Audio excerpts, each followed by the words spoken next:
Hello everyone and welcome to What Culture Comics. I'm Josh, joined today by one Ewan Patterson to talk to you about Three Jokers. Batman the Three Jokers, the first issue anyway, is finally out, written by Geoff Johns and drawn by Jason Fabok. And Ewan, it posits a lot of interesting things about the origin of the Joker, which is no doubt going to be controversial. This entire project is essentially 4 years in the making, and what I want to know is, did we need it? No. That's going to really upset a lot of people, but yeah, this is mad. This comic was announced 4 years ago, and then we had Doomsday Clock, obviously done by Geoff Johns again, and basically put Three Jokers on the back burner, and then it got made into a DC Black Label title. At the time, the first time this mystery came about was during Justice League, where Batman sits in the Mobius chair and basically, asks, which is a thing that Netron uses, and he asks it, and it has a source of infinite knowledge basically, and then he asks, something about the Joker, and he gets an answer, and we didn't know what the answer was, and then we got this series teased, and I didn't like the idea at the time, and I still don't like the idea. I read the issue this morning, and to be fair, I think as a standalone issue, it is incredibly well presented. It's very cinematic, it's got all the classic components of a good Batman story in the sense, there's mystery, there's drama, there's the family dynamic, which I really like, and you can tell that Johns has nailed the voices for each character, I feel. And there were periods where I was reading this and I was like, I am kind of invested in this until it gets to its central conceit, which is that there are in fact three Jokers.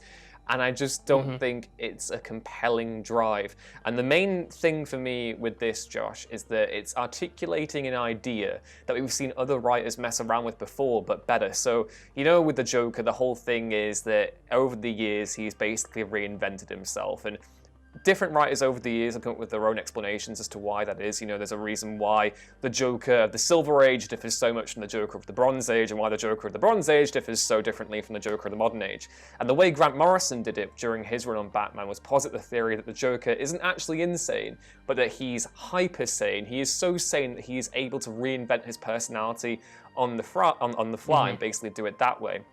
Which I think is a really clever way of doing it, And it keeps that inherent level of mystery with the character. It doesn't just say that, there are three versions of the character and this is why all these different things have been happening. There's still that element of ambiguity at play. You still don't know who the Joker is as a character, which to me is the most compelling thing about him. It kind of works in the same way as a Michael Myers does in my head in Halloween, where, the less you know about him, the fact that he is more like a force of nature than a given, thing, I think that works better. And, DC have tried many times over the years to provide their own kind of take on the Joker. Scott Snyder and Greg Capullo, during their run on Batman, they toyed with the idea that the Joker was an immortal Greek god, which was just very weird, and they quickly, backpedaled on that. And now we have three Jokers, which we don't know for sure whether or not it's going to be in continuity. And it's just a very messy end result. I found the issue itself to be very on the nose. There's literally a panel where Harvey Bullock says, "Gee, boss, I think there must have been three Jokers to be able to do all this in one night." Wink. And it's just kind of, I don't know. Presentation-wise, the comic is beautiful. Jason Fabok, and again, it's Brad Anderson on colors who did the colors for Doomsday Clock. It's great. Batman's costume is a nice mix of the old Burton kind of, the way the cape and the cowl joins, but it's got that Batman ink influence where the symbol actually lights up and he uses it as a searchlight. But there are just so many moments in this comic that don't really gel with me, and I feel as though, again, it's just an idea that was articulated by better authors. Well, better authors, but in a better way in previous comics. And it's once again Geoff Johns trying to reckon with the legacy of Alan Moore, and in particular The Killing Joke. And there's a particular scene at the beginning where you literally see Barbara Gordon running so fast on a treadmill, and then it cuts to her in the shower where you see what happened to her spine in The Killing Joke, and it's just very on the nose, and I don't know, it wasn't for me. And I think, not that I had any expectations going in, and it is a comic that I think will live and die based on its premise of whether or not you can get behind the idea that there are actually three Jokers or not, but it certainly isn't something that I'm particularly interested in. And I feel as though I'm Ned Flanders in the Hurricane Neddy episode where Lisa Simpson butts in and Ned goes absolutely crazy and goes, "Well, if it isn't little Geoff Johns coming in here with an answer to the question no one asked." And I feel as though that's where I am currently. Yeah.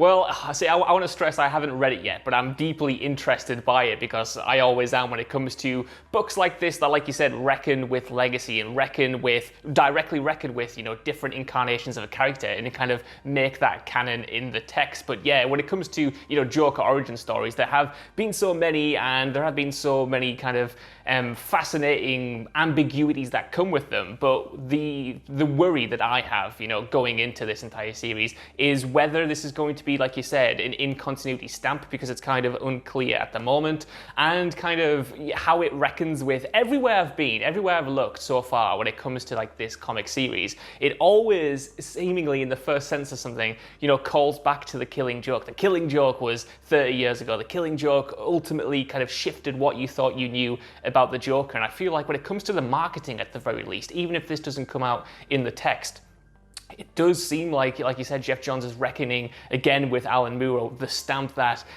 author put on these characters, and it's kind of weird to me. It's strange to kind of constantly reference back to that. But I suppose in a sense, this series in a whole is trying to appeal, to the more casual comic book fan like me who would be interested in this kind of major event, this kind of major seismic shift potentially in the character's history. So it does make sense to, call back to something like The Killing Joke, which has kind of broken out into that realm. But I don't know, when it comes to like literally having three Jokers, it sounds like something neat that would be written on like a napkin, but I don't know how that could be fleshed out into a satisfying 3-part miniseries, because like you said, there needs to be, in my eyes, ambiguities. There's not that there might not be any here, but I don't know, sometimes when that mystique vanishes, it is hard to get back. Like you mentioned there, Michael Myers. For me, when it comes to horror movie villains, which essentially the Joker kind of is, you know what I mean? When you do fill out that backstory, oftentimes some of the allure is gone, some of the threat is gone, some of the mystique is gone, and some of the appeal ultimately goes. So I am fascinated as a kind of, like I said, a more casual fan to see the impact of this and the response to it. I'm sure there's going to be people like you who just completely kind of seize up at the idea of it, but then people who are looking for this, who have been wanting these answers and maybe will finally get them or whatever. Yeah, I mean, totally. I mean, I'm not going to take away from anyone's enjoyment of the comic. I think it is a well-crafted comic in the sense that, the dialogue is great, the art is wonderful, and there are certain character moments that people really enjoy. Jason Todd gets a lot to do in this issue, and as someone, again, who kind of always has been weird with how Red Hood has been handled, I feel as though the relationship between Jason and Batman here is quite well articulated. There's a great sequence where they go to an aquarium, and it's very much, of that laughing fish-esque mold where Joker has Jokerized all the fish, and there's a shark, and it looks really funny. We've gotten lots of shark content this week, Josh Brown, between King Shark in Suicide Squad, The Suicide Squad, and then Suicide Squad Kill the Justice League, and now we just got a normal shark that's just swimming around in an aquarium with a big old Jokerized grin on its face. And, there are some really good moments in here, but it's just a comic that lacks subtlety in my mind. Again, it's what we've had so much Joker-related media recently, and I'm trying to think of why this story had to be told. What was it about this central premise that DC felt so compelled to actually convey? Because again, like you said, and I said earlier on, the Joker as a character to me is one that works best when you know the less about him. And the thing that I always feel people misunderstand about The Killing Joke is that it doesn't posit the origin of the story of the Joker. Mm-hmm. It is clearly, distinguished as a fantasy in his head. It does not say for certain that this is actually what became of him. We should not know what happens to the Joker, why he does what he does. It's fun to ponder, his relationship with Batman and his motivations, but ultimately we don't need to know how he got to where he is today. And like I said before, I find the hypersanity theory by Grant Morrison much more compelling and interesting, because it's still the same character, but you're adding a new wrinkle into his backstory about why he's able to reinvent himself. And that provides a blank slate for other writers to basically go as wild as they want to with the Joker. If they want to come in with an entirely new interpretation where maybe he's not funny and basically say, well, he's reinvented himself that way, that's cool. Whereas this is very static. It's very entwined with Johns' vision of Batman, and it's just a weird comic in my mind. I get that he's trying to tackle the themes of, trauma and legacy and family and how the Joker has affected all these different characters. But again, in my mind, I just find it's just one of those things. I look at it, I'm like, we didn't need this. We didn't need to see this as a thing. It doesn't really bring anything new to the table in terms of these discussions around Joker and Batman. It's just another new gimmick in my mind where we've got 3 Jokers now. And obviously, you know, there are 2 more issues to go, I believe. And the next one comes out at the end of September. But from where I'm standing right now, it kind of reminds me a little bit of Doomsday Clock, where I thought that, you know, as I was reading it, there was some really fascinating discussions with the way that Johns was reckoning with his own contributions to the DC universe, and those are the contributions of the authors that came before him.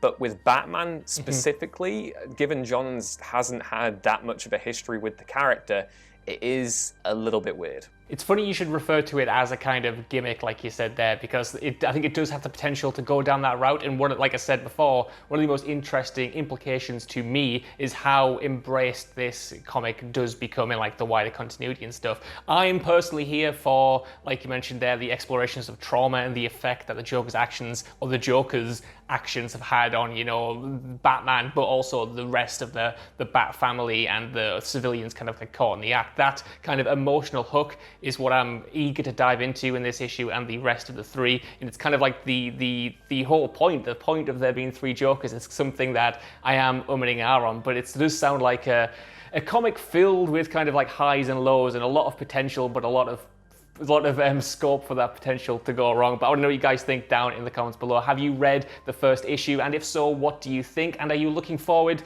to the next 2 dropping? Either way, while you're down there, could you give us a like, share, subscribe, and head over to whatculture.com for more lists and news like this every single day. Even if you don't, I've been Josh, joined today by Ewan, and we'll see you soon. Goodbye.